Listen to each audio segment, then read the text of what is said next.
우리가 여행을 할 때 어디를 가느냐보다 더 중요한 것은 누구와 동행하느냐입니다.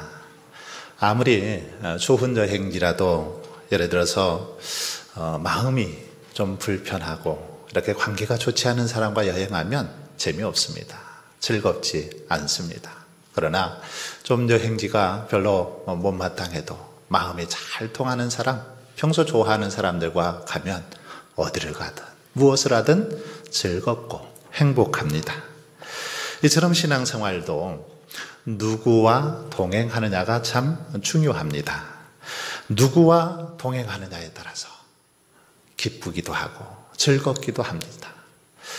누구와 동행하느냐에 따라서 그렇지 또 않기도 하더라는 것입니다. 즐겁지 않을 수도 있고 우리의 신앙이 오히려 이렇게 방해가 되고 신앙이 성장하지 않을 수도 있더라는 사실입니다.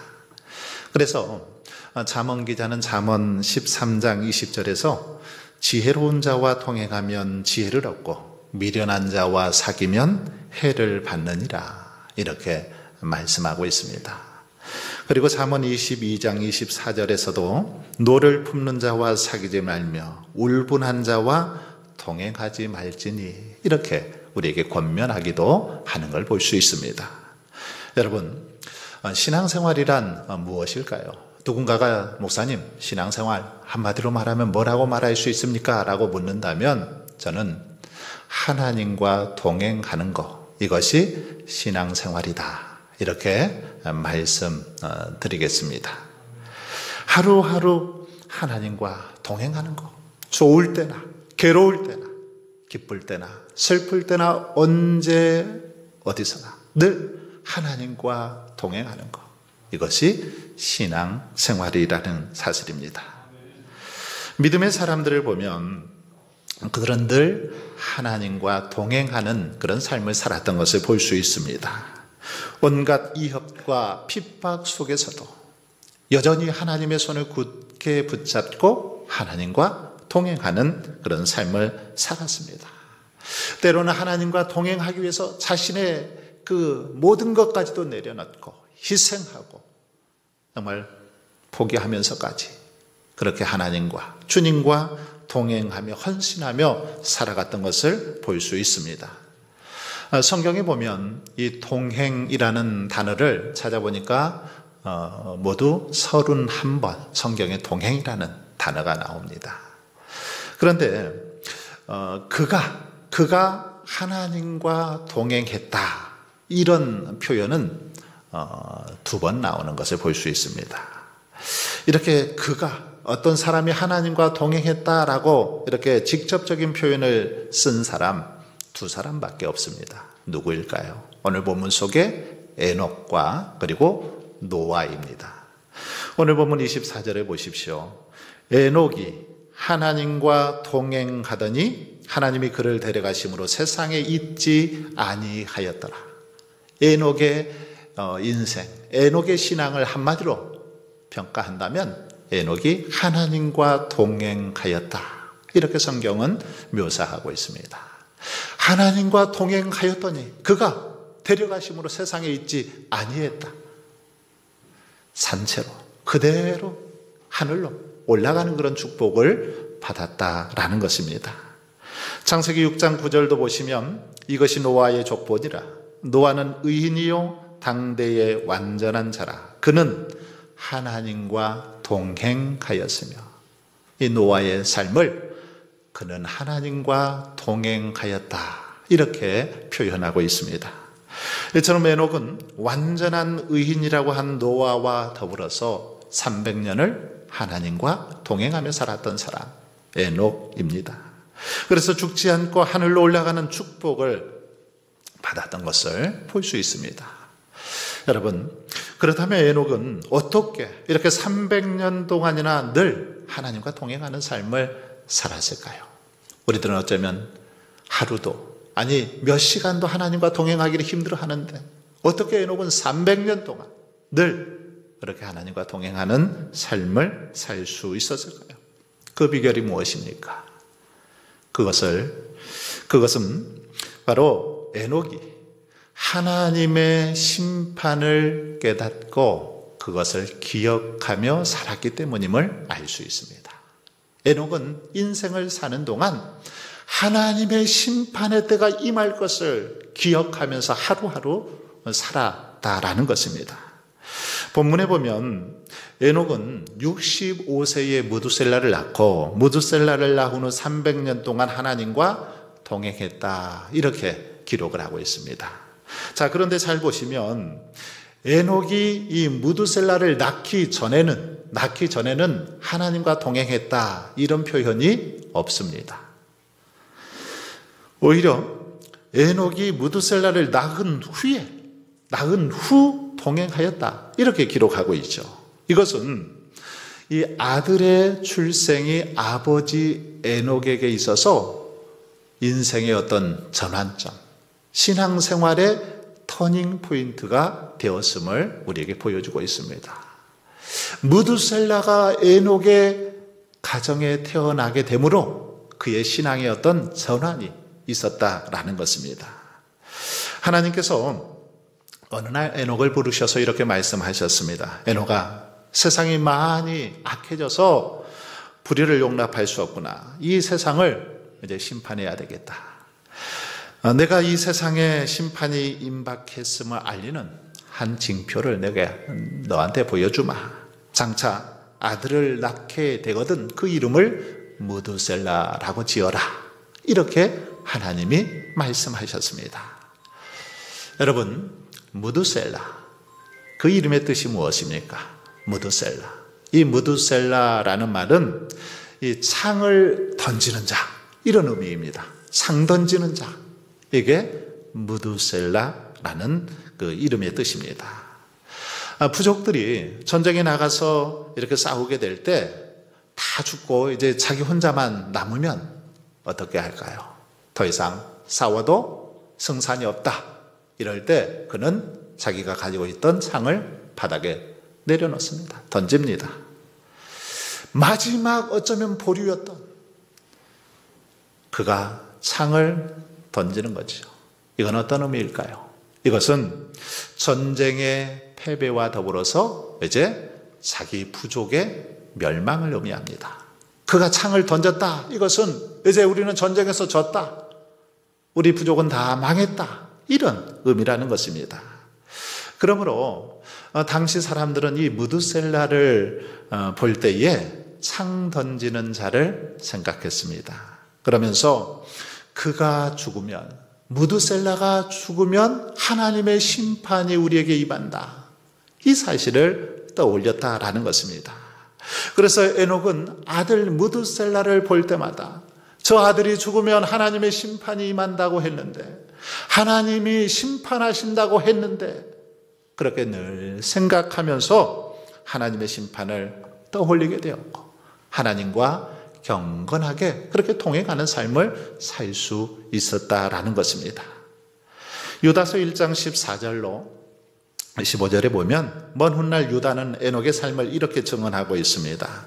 아담의 7대 손 에녹이 이 사람들에 대하여도 예언하여 이르되 보라, 주께서 그 수만의 거룩한 자와 함께 임하셨나니 이는 무사람을 심판하사 모든 경건하지 않은 자가 경건하지 않게 행한 모든 경건하지 않은 일과 또 경건하지 않은 죄인들이 주를 거슬러 한 모든 완악한 말로 말미암아 그들을 정죄하려 하심이라. 자, 이 말씀을 보시면 에녹은 하나님의 심판을 믿었습니다. 그래서 지금 심판의 메시지를 선포하고 있는 것을 볼 수 있습니다.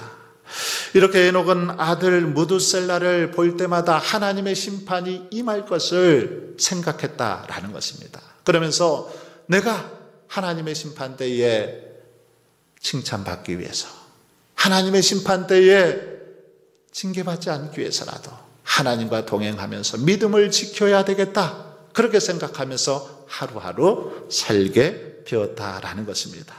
그렇습니다. 우리들이 하나님의 심판을 생각할 때 우리는 하나님과 동행하는 삶을 살 수 있습니다. 하나님의 심판이 있다라는 사실을 깨달을 때 우리는 이 땅에서 우리의 인생을 함부로 허비하지 않더라는 것입니다. 하나님의 심판의 때를 기억하는 사람, 우리에게 주어진 인생 1분 1초를 소중하게 여기고 하루하루 하나님 말씀대로 하나님께서 기뻐하시는 대로 살려고 몸부림칠 수밖에 없는 것입니다. 연세대학교 총장이었던 백낙준 그 박사의 아버지는 무당이었습니다. 무당. 그런데 어떤 사람이 지나가다가 굿하는 모습을 보고는 그 무당 아버지를 향해서 그렇게 말했습니다. 당신 그러다 지옥 가면 어떡하겠어? 당신 자녀들 멸망할 짓 그만두시고 예수 믿고 전국 가시오. 그렇게 지나가다가 말을 하는 것입니다. 무당짓 그만하고 예수 믿고 전국 가시오. 그 말을 듣는데 굉장히 기분이 나빠서 이 부친이 이 양반아 당신이나 잘 믿지 왜 남의 인생 간섭하냐고 막 화를 냈습니다. 그런데 이제 집에 돌아와서 누워 있는데 이 사람의 말이 자꾸 떠오르는 겁니다. 당신 멸망할지 당신 자녀들 멸망할지 그만하고 예수 믿고 천국 가시오. 예수 믿고 천국 가시오. 이 말이 계속해서 떠오르는 겁니다. 자꾸 생각이 나서 가만히 자신의 인생을 돌아보니 정말 그런 것 같습니다. 이러다가 다 집안 말아먹게 생겼습니다. 그래서 그러면 안 되겠다라고 결심을 하고 이제 무당을 그만두었습니다. 무당일을 그만두고 예수를 믿게 되었다라는 것입니다. 그래서 그 아버지가 예수를 믿으니 백낙준 박사도 자신도 예수를 믿게 되었고 신앙생활하면서 하나님의 축복을 받았다라는 그런 고백입니다. 당신 자식 멸망할 짓 그만두고 예수 믿고 천당 가시오.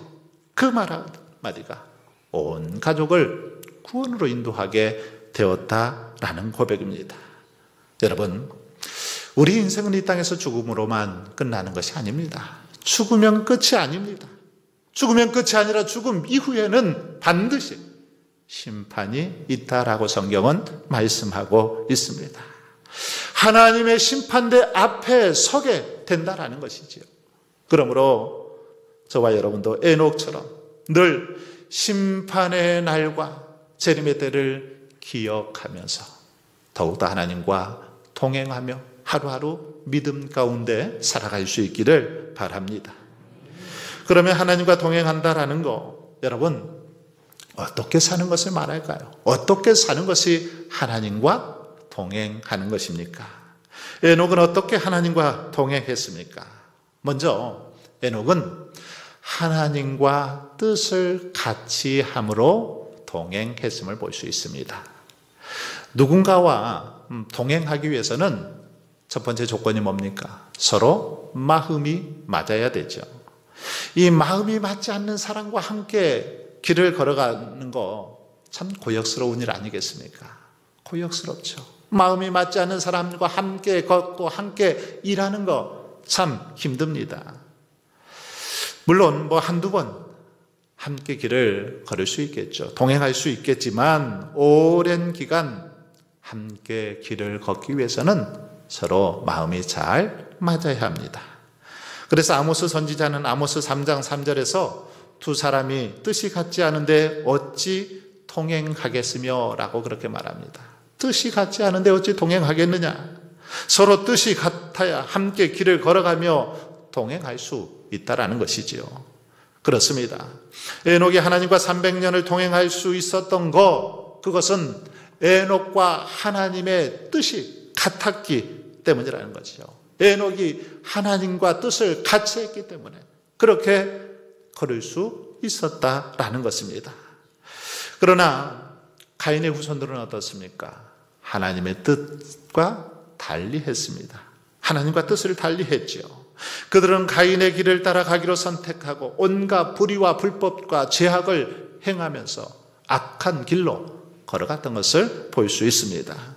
그래서 그들은 창조주이신 하나님을 예배하지 않고 자신들이 만든 우상을 섬기며 그렇게 죄악을 행하면서 이 땅에서 살았던 걸 볼 수 있습니다. 하지만 에녹은 하나님의 뜻에 이 자신의 의지를 굴복시켰습니다. 하나님의 뜻에 자신의 그 생각, 자신의 뜻을 맞추었다라는 것입니다. 물론 에녹도 육신을 가지고 있었기 때문에 가인의 후손들과 같이 정욕을 따라 살고 싶은 유혹이 있었을 것입니다. 그렇지 않겠습니까? 그도 세상에서 자유로운 영혼으로 살아가고 싶었을 것입니다. 다른 사람들처럼 그렇게 하고 싶은 일을 하면서 마음껏 즐기면서 살고 싶었을 것입니다. 그러나 에녹은 온 세상을 창조하신 하나님의 뜻에 자신의 삶에 초점을 맞추기로 결단합니다. 하나님이 에녹의 뜻에 맞추시는 것이 아니라 에녹이 하나님의 뜻에 맞추어서 그렇게 살아갔다라는 것입니다. 이렇게 에녹이 하나님의 뜻에 맞추어서 살아갔을 때 그는 300년간 하나님과 동행하는 삶을 살아갈 수 있었던 것입니다. 여러분, 오늘 본문에서 이 동행하다라는 이 단어는 걷다 이런 의미를 가지고 있습니다. 뿐만 아니라 삶의 방식을 따르다 이런 의미를 가지고 있습니다. 함께 걷다 그리고 삶의 방식을 따르다 이런 의미를 갖고 있다라는 것입니다. 에녹이 하나님과 동행했다는 것은 하나님이 원하시는 삶의 방식에 따라서 그렇게 살아가고 행동했다라는 것이지요. 즉 매 순간 하나님을 의식하고 그분과 대화를 나누면서 하나님 어떻게 살아가야 합니까? 이럴 때는 하나님 어떻게 해야 됩니까? 매 순간순간마다 하나님의 뜻을 묻고 하나님께서 기뻐하시고 원하시는 그런 삶의 방향으로 나아가기 위해서 힘썼다라는 것입니다. 이처럼 에녹은 하나님과 보좌를 같이 했습니다. 그래서 하나님께서 빨리 걸으시면 자신도 빨리 걷고 하나님께서 천천히 걸으시면 자신도 천천히 그렇게 따라 걸었습니다. 그러므로 여러분, 저와 여러분도 늘 하나님과 뜻을 같이 하여 걸을 수 있기를 바랍니다. 하나님이 기뻐하시는 것은 우리도 기뻐하고 하나님께서 싫어하시는 것 우리도 싫어할 수 있기를 바랍니다. 하나님이 원하시고 소망하는 일은 우리도 원하고 소망하고 하나님이 미워하고 멀리하시는 것 우리들도 미워하고 멀리하며 살아갈 수 있기를 바랍니다. 바로 이것이 하나님과 동행하는 것이요 하나님을 따르는 삶의 모습인 것입니다. 이제 두 번째로 에녹은 하나님과 동행할 때 늘 신실한 믿음으로 그렇게 하나님과 동행했음을 알 수 있습니다. 믿음으로 동행했다라는 것이죠. 우리는 에녹의 삶에서 한 가지 더 놀라운 사실을 보게 됩니다. 그것은 그가 단순히 하나님과 동행하는 정도가 아니라 하나님께서 칭찬하시고 하나님께서 기뻐하시는 그런 삶을 살았다라는 것이죠. 이런 사실을 히브리서 기자는 히브리서 11장 5절에서 이렇게 설명하고 있습니다. 믿음으로 에녹은 죽음을 보지 않고 옮겨졌으니 하나님이 그를 옮기심으로 다시 보이지 아니하였느니라. 그는 옮겨지기 전에 하나님을 기쁘시게 하는 자라 하는 증거를 받았느니라. 믿음으로 에녹은 죽음을 보지 않고 옮겨졌다라고 그렇게 말합니다. 이 얼마나 놀라운 축복입니까? 죽지 않고 그대로 하나님의 나라로 올라갔습니다. 엘리야가 그러했죠. 또 예수님께서도 그렇게 부활승천하시면서 그런 모습으로 가셨는데 성경에 그런 사람 바로 에녹, 엘리야, 예수님 외에는 없습니다. 얼마나 큰 영광이요 축복입니까? 이렇게 죽지 않고 하늘로 그대로 그런데 옮겨질 수 있었던 이유 무엇일까요? 에녹이 승천하기 전에 하나님을 기쁘시게 하는 자라는 증거를 받았기 때문이다. 이렇게 말씀하고 있습니다. 에녹이 하나님 나라로 그대로 올라갈 수 있는 거, 이 땅에서 하나님을 기쁘시게 하는 자라는 그런 삶을 살았기 때문에, 하나님을 기쁘시게 하는 삶을 살았기 때문이라는 거죠. 그럼 에녹은 어떻게 하나님을 기쁘시게 하는 자라는 증거를 받았을까요? 어떻게? 그래서 이런 칭찬을 받았습니까? 히브리서 11장 6절은 이렇게 말씀하고 있습니다. 믿음이 없이는 기쁘시게 못하나니 하나님께 나아가는 자는 반드시 그가 계신 것과 그가 자기를 찾는 자들에게 상 주시는 이심을 믿어야 할지니라. 할렐루야. 할렐루야. 믿음이 없이는 안 된다라는 것입니다. 믿음이 있어야 가능하다라는 것입니다. 에녹이 하나님을 기쁘시게 할 수 있었던 것, 그의 믿음 때문이다. 그의 믿음 때문에 하나님 기쁨이 될 수 있었다라는 것입니다. 즉 그가 하나님이 계신 것과 하나님을 찾는 자들에게 상 주시는 이심을 믿었기 때문에 이런 축복을 받게 되었다라는 것입니다. 이처럼 에녹은 하나님이 살아계셔서 자신의 기도에 응답해 주시고 하나님을 찾는 자들에게는 상 주시는 이심을 확실히 믿고 그렇게 하루하루 하나님과 동행하는 삶을 살았습니다. 바로 이 믿음이 하나님을 기쁘시게 했고 일평생 하나님과 동행하게 되었다라는 것이죠. 여러분, 우리들은 봉사를 많이 해야 하나님을 기쁘시게 한다고 생각합니다. 또는 물질을 많이, 헌금을 많이 하나님 앞에 드려야 하나님이 기뻐하실 거라고 착각하기도 합니다. 기도를 많이 해야 하나님께서 기뻐하실 거라고 그렇게 생각하지요. 그러나 성경은 이런 것들이 하나님을 기쁘시게 하는 것이 아니라 우리의 믿음, 우리의 이 믿음, 우리 안에 있는 믿음이 하나님을 기쁘시게 한다. 분명하게 그렇게 강조하고 있습니다. 하나님이 반드시 계신 것과 자기를 찾는 자들에게 상 주시는 이심을 믿는 믿음, 이것이 하나님께서 기뻐하신다라는 것입니다. 여러분, 우리 하나님은 가난한 분이 아닙니다. 일을 못할 만큼 약하거나 모자라는 분도 아니지요. 하나님은 창조주이십니다. 전능하신 분이죠. 세상의 모든 것 다 하나님의 것입니다. 그러므로 하나님은 우리가 드리는 물질이나 봉사보다 하나님을 온전히 신뢰하고 의지하는 그 믿음을 더 기뻐하시는 줄 믿습니다. 우리의 인생 가운데 하나님을 하나님 되게 하시는 것, 이것을 가장 기뻐하고 즐거워하시더라는 것입니다. 그러므로 여러분, 저와 여러분은 에녹처럼 하나님이 살아계셔서 지금도 우리의 모든 삶을 주관하시고 인도하시는 분임을 믿을 수 있기를 바랍니다. 하나님께서 찾고 하나님께서 찾으시고 또 기뻐하시는 그런 늘 하나님과의 동행하는 삶을 살아갈 수 있기를 바랍니다. 아무리 세상 사람들이 여러분 하나님을 부인하고 하나님이 없다고 말해도 흔들리지 말고 정말 진실한 모습으로 늘 하나님을 믿고 의지하며 살아갈 수 있기를 바랍니다. 에녹은 하나님을 향한 믿음이 변하지 않았습니다. 이리저리 흔들리지도 않았습니다. 사람의 마음은 이 시간이 지나면서 자연스럽게 드러나죠. 그렇지 않습니까? 시간이 지나면서 자연스럽게 드러납니다. 가짜 보석도 그런 것 같습니다. 처음에는 그 빛이 아주 화려하지만 시간이 지나면서 가짜 보석은 점점 더 이렇게 빛이 바래지면서 가짜임이 드러나죠. 그러나 진짜 보석은 어떻습니까? 시간이 지나도 변함없이 빛납니다. 진흙 속에 이렇게 묻혀 있더라도 보석의 진정한 가치를 상실하지 않습니다.